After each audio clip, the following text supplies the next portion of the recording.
¿Qué tal? Nosotros somos alumnos del Instituto Tecnológico Superior de Champotón. Somos alumnos de sexto semestre de la carrera de Ingeniería en Electromecánica. El día de hoy pues le hablaremos sobre los temas de la unidad 3 de la materia de máquinas eléctricas, que esta pues está a cargo del doctor Wadialim Sosa González. Los integrantes del equipo son Xavier Sunza, Saúl Alejandro, Paul Chiquín, Beli Pascual, Sarricolea Brito, Fili Alessandro, Horta Herrera, Sergio Sena, Chio Gómez, Alejandro Daniel y su servidor, Pedro Flores, Agustín Alberto. Como introducción respecto a lo que viene siendo los temas, bueno, el tema general de la unidad 3, tenemos sobre las máquinas sincrónicas o sincrónica. Estas pues son máquinas eléctricas que son rotativas de corriente alterna, cuya velocidad de rotación del eje y las frecuencias eléctricas están sincronizadas y son mutuamente dependientes. Estas máquinas pueden ser tanto como de motor o como generador. Eh, También veremos a lo largo de la presentación lo que viene siendo el motor sincrónico. Este pues se convierte en lo que viene siendo la energía eléctrica en energía mecánica. También la velocidad de su rotación de eje depende sobre la frecuencia de la red eléctrica a la que se encuentra conectada. Como primer tema tenemos potencia y par en una máquina sincrónica cilíndrica. Como vemos aquí en la imagen, tenemos que pues una máquina sincrónica cilíndrica actúa como lo es un generador. Y aquí como vemos tenemos un ejemplo de lo que viene siendo los componentes y la ecuación de una máquina sincrónica cilíndrica. Aquí vamos a suponer que pues la resistencia de sus fases del estator es despreciable, que viene siendo R igual a 0, y también que pues su reactancia sincrónica XS se le puede considerar como una constante. Pues como vemos acá en esas condiciones, su aplicación del convenio de signos de este posicionador utiliza el circuito equivalente que da lugar a los diagramas fasoriales.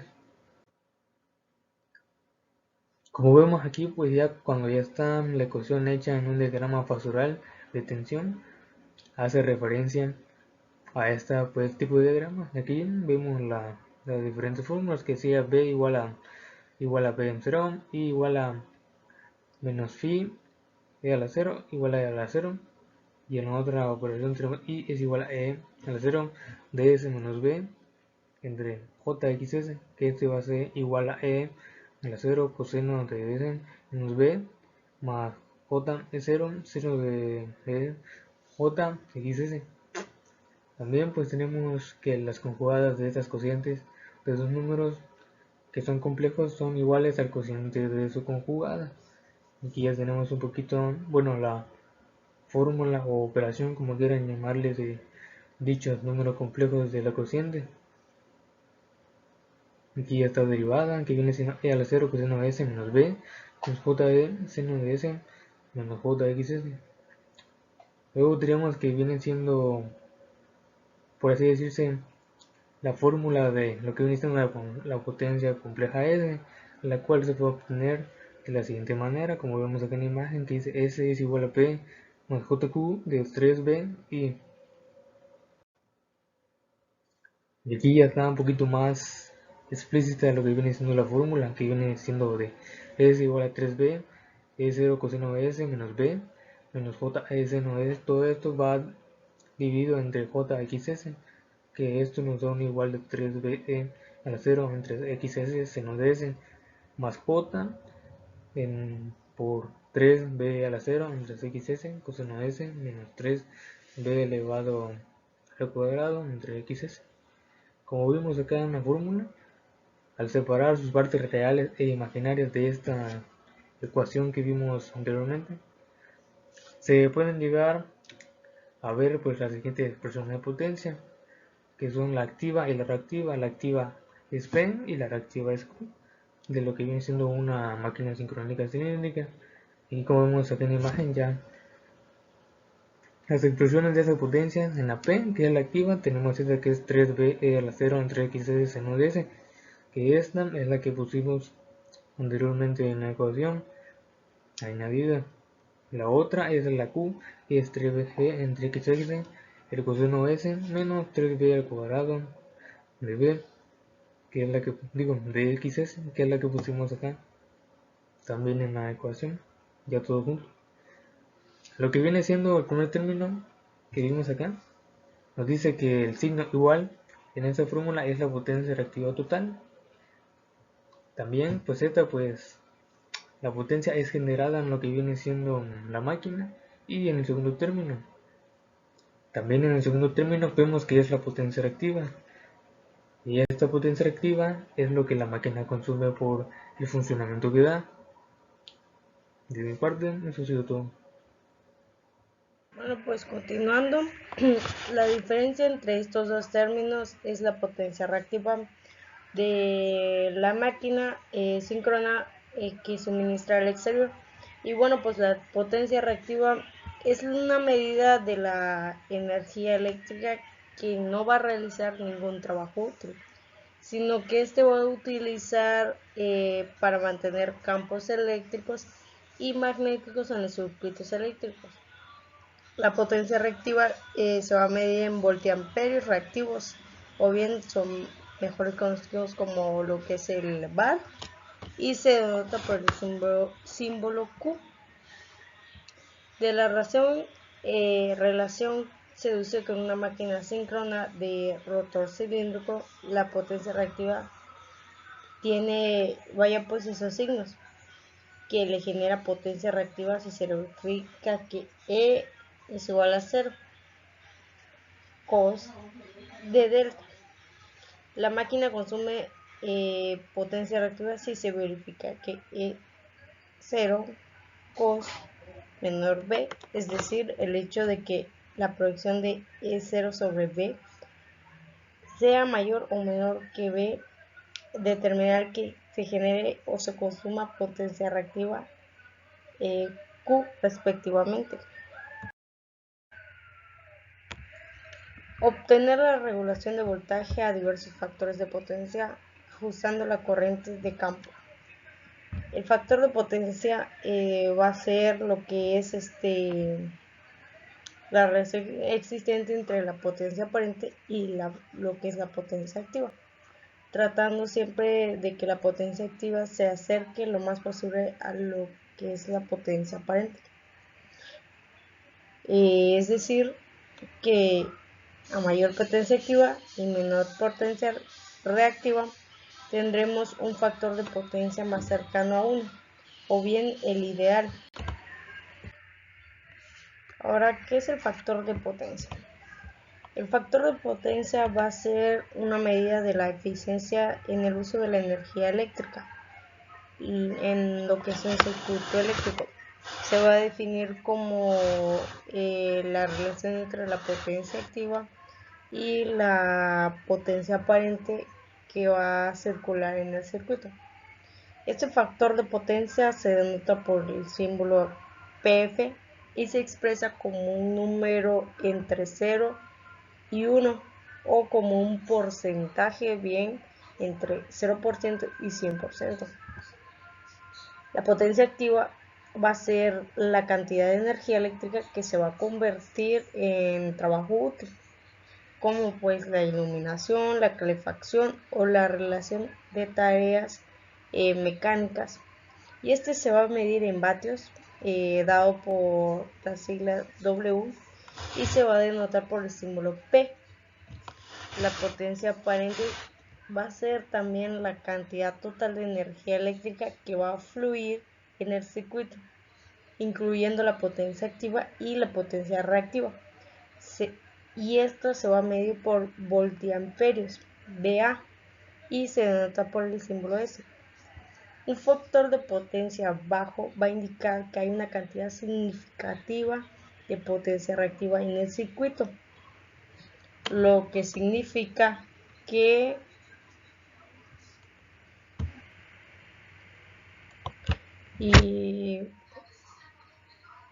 factor de potencia indica que hay una cantidad significativa de potencia reactiva en lo que va a ser el circuito, lo que esto se va a significar que se está utilizando energía eléctrica de manera ineficiente, y esto puede provocar en algunos casos un mayor consumo de energía o también pérdidas de energía y daño en lo que son los equipos eléctricos. Un factor de potencia alto va a indicar que se está utilizando la energía eléctrica de manera eficiente y se está minimizando la cantidad de energía reactiva en el circuito. Es importante tener en cuenta que el factor de potencia puede ser mejorado mediante lo que es la instalación de equipos de corrección del factor de potencia, como lo son los condensadores o inductores, lo que va a permitir una utilización más eficiente de la energía eléctrica y puede ahorrar costos en lo que es la energía. Y bueno, ejemplos de esa transformación son los siguientes. Se puede transformar en energía luminosa una lámpara, también en calorífica, un radiador o una plancha. También lo que es una lámpara en motriz o mecánica se puede utilizar lo que es un motor, o en sonora pues un timbre. El problema en estos receptores va a ser que la energía eléctrica que estos van a consumir no se pueden transformar por completo en energía útil, como lo es la luz o el calor. El factor de potencia bien es una medida eficiente o rendimiento eléctrico de un receptor o sistema eléctrico.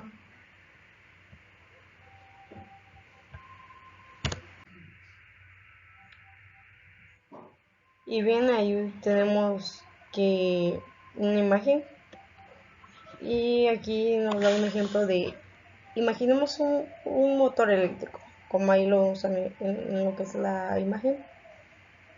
Su trabajo es que un eje va a dar vueltas con una potencia o fuerza. Este motor va a tener un embobinado que necesitará generar campos magnéticos en sus bobinas para que él gire y funcione. Hay una energía que va a consumir el motor útil solo para que genere estos campos magnéticos. Esta energía no es una energía productiva o útil en el eje del motor.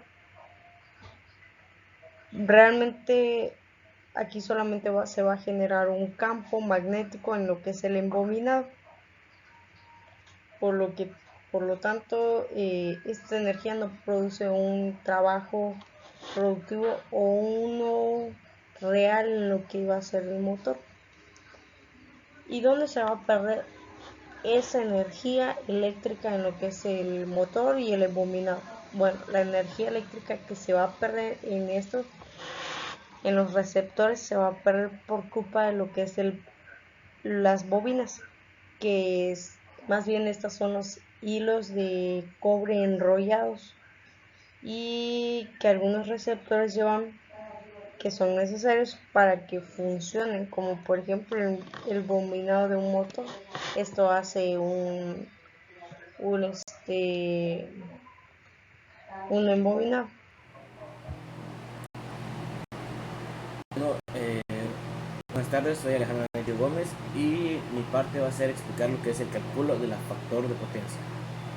Tenemos en cuenta que un triángulo rectángulo, o más bien conocido como triángulo de potencias, es establecido por lo que es el teorema de Pitágoras, ya que un triángulo rectángulo se basa de un ángulo de 90 grados.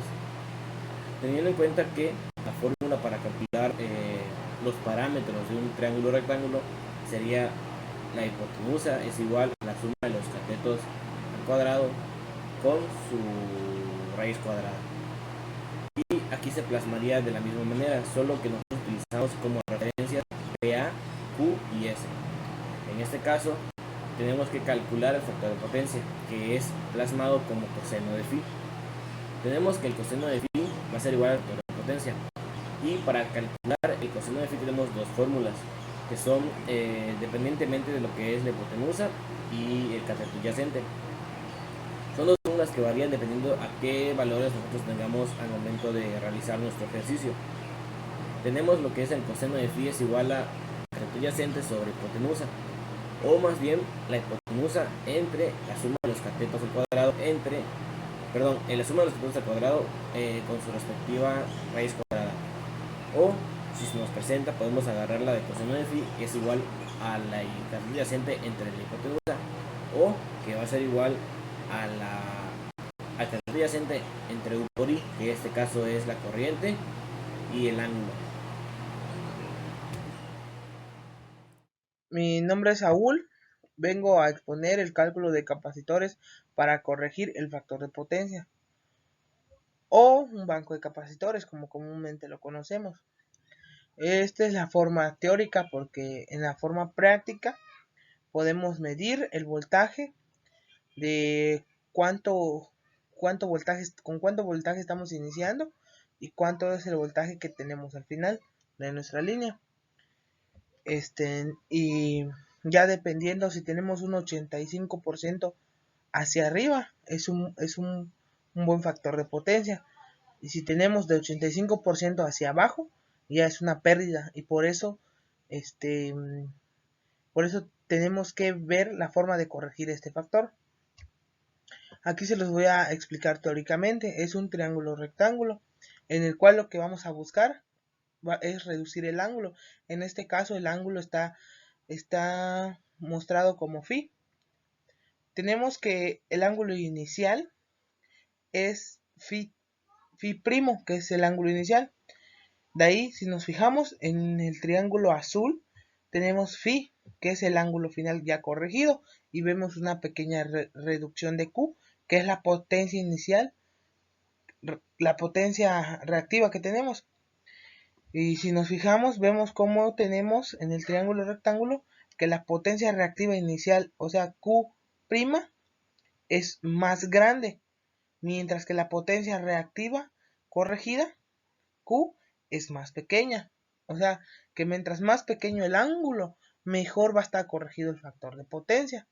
Tenemos también S', que es la potencia aparente inicial, y tenemos también S como potencia aparente ya corregida. Como podemos ver, es el estrecho un poco más en corto que S'. Tenemos también el triángulo, y ya es donde vamos a explicar que ya dependiendo al lado en el que esté, vamos a utilizar seno o coseno, dependiendo para corregir este ángulo. Y ya vamos tenemos allá abajo, a un lado, la fórmula para corregir este factor, que C es la capacitancia del condensador que es necesario en microfaradios, y U es el valor de la tensión que lo alimenta. Como segundo, tenemos ya, ese sería la corriente que está. Bueno, tenemos el siguiente punto, que son los condensadores estáticos. En este caso de los condensadores estáticos veremos acerca de lo que viene siendo su teoría. ¿De qué nos trata diciendo de que son los condensadores estáticos? Pues a la hora de colocar los condensadores, en el caso que sería una instalación industrial, como bien hay bastantes industrias, hay que tener en cuenta distintos aspectos, como tal cuales podrían ser la dispersión de carga sobre la planta de instalación y la simultaneabilidad de lo que tiene en su funcionamiento. De igual forma tenemos que saber la longitud eléctrico o el tipo de carga en el cual se conexiona en una instalación industrial. Igual se tiene una mejora de carga, o por su bien dispositivo o por su frecuencia de trabajo. En este caso igual se considera trabajando de forma individual.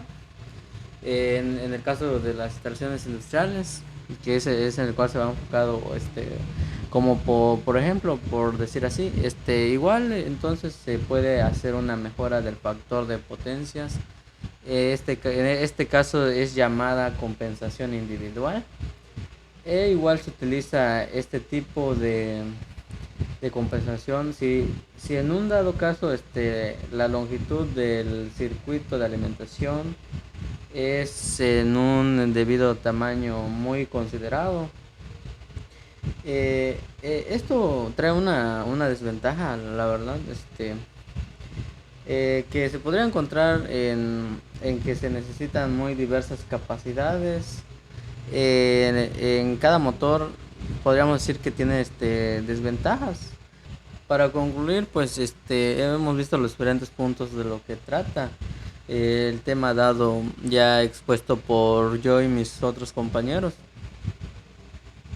El uso de el uso de los fasores es una herramienta matemática en el cual ayuda bastante a las industrias. Simplifica el análisis de los circuitos, hace muy fáciles los cálculos en lo que sería en ello. Toma señal, tiempo, trabaja con ecuaciones, debemos conocer los diagramas fasoriales. Bueno, y los diagramas fasoriales se van construyendo. Esto depende igual los distintos elementos que componen el circuito. Bueno, la corrección de factor de potencia trae excelentes beneficios de igual manera, de lo que sería reducción en los costos de facturación, disminución de pérdidas eléctricas y lo que sería caídas de tensión en circuitos. Además, igual aumento en la disponibilidad, también en potencia de los que serían transformadores y líneas de transmisión. Bueno, pues aquí tenemos las referencias bibliográficas en el cual sacamos los datos, la investigación para hacer unas diapositivas y pues eso sería todo de nuestra parte. Muchas gracias por su atención.